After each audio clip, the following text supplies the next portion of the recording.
Let's continue in this video by making these large sections of linkage that come up in the front here. So what we're going to do is go to Left Viewport, zoom in, save your file if you haven't.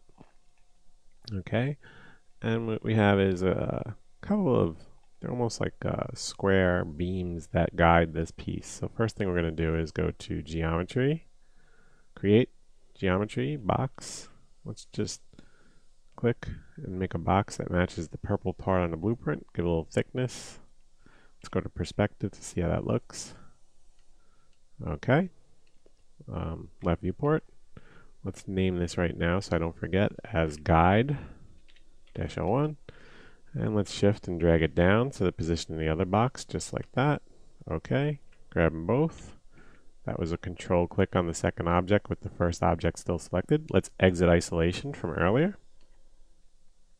Okay.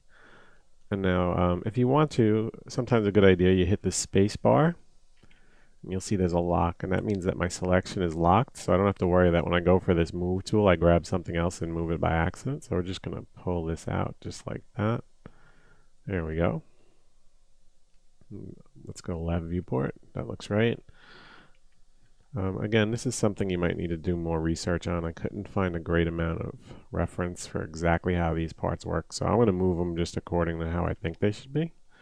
Okay, I'm going to keep them selected. I'm going to select this blueprint and turn off the lock, otherwise we won't be able to select it, so hit spacebar. Let's select that and Alt and Q.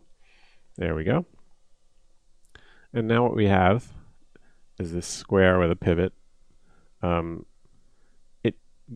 It's guided by these rectangles, these boxes we made earlier. So what we're going to do is start out with tube cap. So create MVH primitives, tube cap.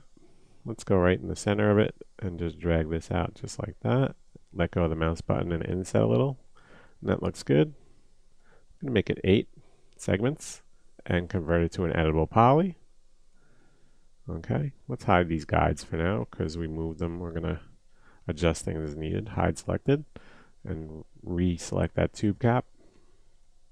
And what we're going to do now is just edge selection. We're going to select these two, shift and drag them all the way up, and do the same at the bottom. We're going to select 2, shift and drag them down, and let's make them planar along I believe the Y.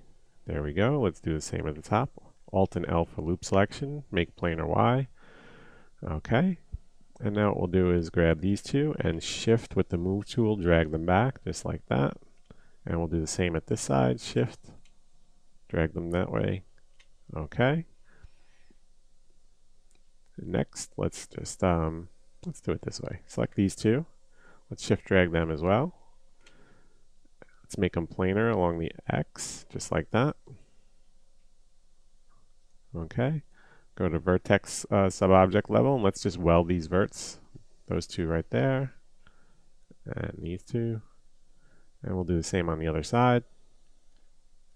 Shift and drag, make planar along the X, and move it so it matches up just like that.